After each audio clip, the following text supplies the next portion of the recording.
What's going on, guys? It's Groove back with another one today, and here we are again, back again with 48 Laws of Power. Now, this is one of my favorite books of all time, and I can't do a book review on this, and so I figured I'd just break this down and just do top tips on different things, like, 5 laws you can do for this, or laws in power that you can use for life or business or relationships. And for this video, this is just going to be random laws.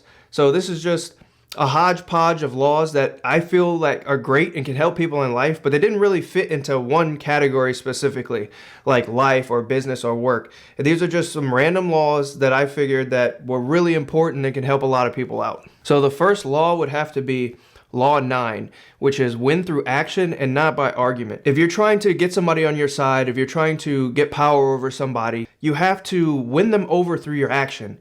You can't argue somebody onto your side. You can never win an argument. Even if you win the argument, the other person's still not going to like you. And you'll know this if you've ever read the book, How to Win Friends and Influence People. You can't argue with people, so you win them over through your action. So again, if you're on the job and instead of arguing with somebody or a coworker about how things are supposed to go, show them why the way they're doing it isn't going to work, or show them why the way you're recommending will work. And so now they're like, oh, okay, I see what you're saying. So again, don't argue with them, just put it into action. Hey, this is what we're doing, and this is why this is going to work. So don't argue, just all action. So the second law when it comes to these randoms would be Law 20. And that is don't commit to anyone. And I think this law is huge. Never pick a side, whether it be at work, or, if you enemies, if you're a country, you never want to pick a side. Always remain neutral.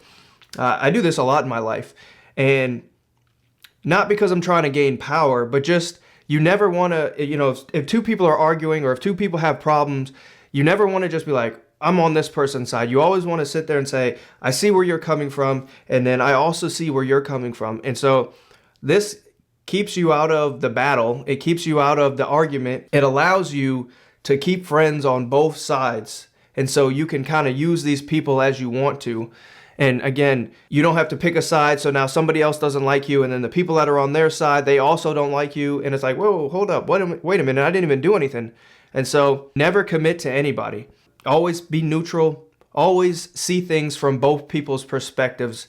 And that way you can stay out of harm's way. Or you can use both parties, and manipulate them against each other so then you can come out on top. And with that as well, you'll become like a magnet of desire.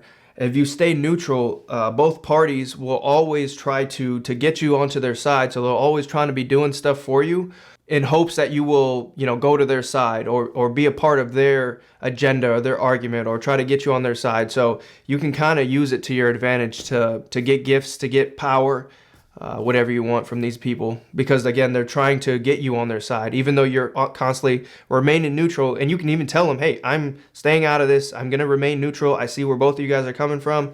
And they'll still try to get you on their side. So the next law would have to be Law 31, control the options and get people to play the cards that you dealt. So with this, you want to give somebody a limited amount of options and that both of them serve what you want. He says that this can be anything from the marketplace. So maybe you have an ice cream shop and instead of giving somebody 31 flavors, you just give them 3 to choose from. Or this can be in elections. If you have, 2 options for somebody to choose from, both of which are going to serve your purpose, but the people feel like they have a choice. This is how you control the people. Like they feel like, oh, we're going to choose this person, but both of those people are going to serve me. And then he says it can also work at work as well. If you're given a group of people, again, just a small, narrow set of choices, all of which serve your purpose. You can get people to do what you want, and then you control the power. So next up we have Law 36, and this is disdain things you can't have. And this one is huge. If you can't have something, or if there's something petty that somebody's trying to poke you with, an argument or something, make it feel as though that you don't acknowledge it. It's nothing to you. Like, if you're trying to go for a raise at your job and, you don't get that raise, don't let anybody know that it affected you. Let any problems that you have, let them just roll off of you, at least in public. You never want, somebody to see you in your weakness. You always want to seem above a situation. Next up, we got Law 40, And so law 40 is despise the free lunch. I really, really like this one. You know, nothing in this world is free. Make sure, like, if it's free, there's some strings attached to that as well. If anybody's offering something for free, you know, just beware, like, that is dangerous. You always want to pay your way. You always want to pay your full way. Know that, you know, I paid to get in this room. Nobody has anything over me. Nobody has, you know, again, over my head. Because if you're constantly, even it can be something small, like, you know, if your friends are constantly paying for you to go out, or if somebody paid for your dinner, they hold that over your head. And so now if they ask a request of you, now you're kind of at their beck and call now, because they owe you, or you owe them, you know, because they're constantly paying for you. And so you never want somebody to have something over your head. And so you should just always pay your own way. One of the last laws that I feel is really important would be law 46, and this is to never appear too perfect. You know, you always want to show small defects or small mess ups in whatever you're doing in life. It just makes you more human to everybody. If you're able to admit your mistakes, or that, you know, oh, I have these little, you know, quirky talents, or, you know, this is what I kind of like to do in my off time.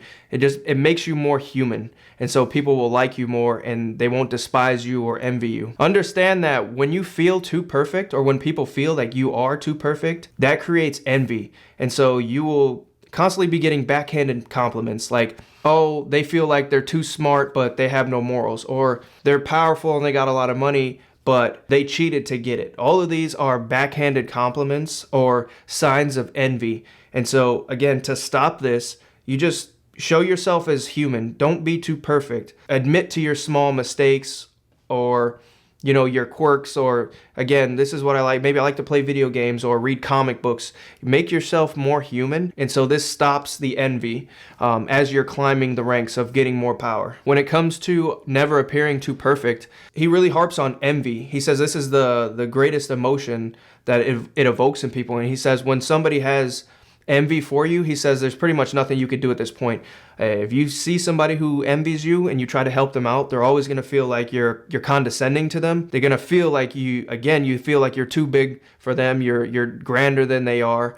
And he says there is no real fix for this, so you just kind of have to get away from these people. And he says this really happens in the workplace amongst your colleagues and your peers.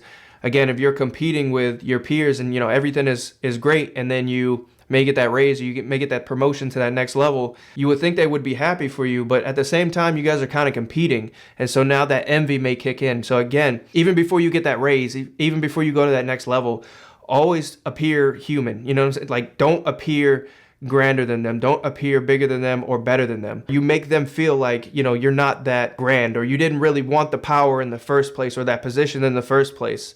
And so they never feel envious of you when you do get that power. So that's pretty much it for this one when it comes to just some random laws that I thought may be important but didn't really fit into any category. Leave a like and subscribe if you haven't already, and I'll catch you guys at the next one.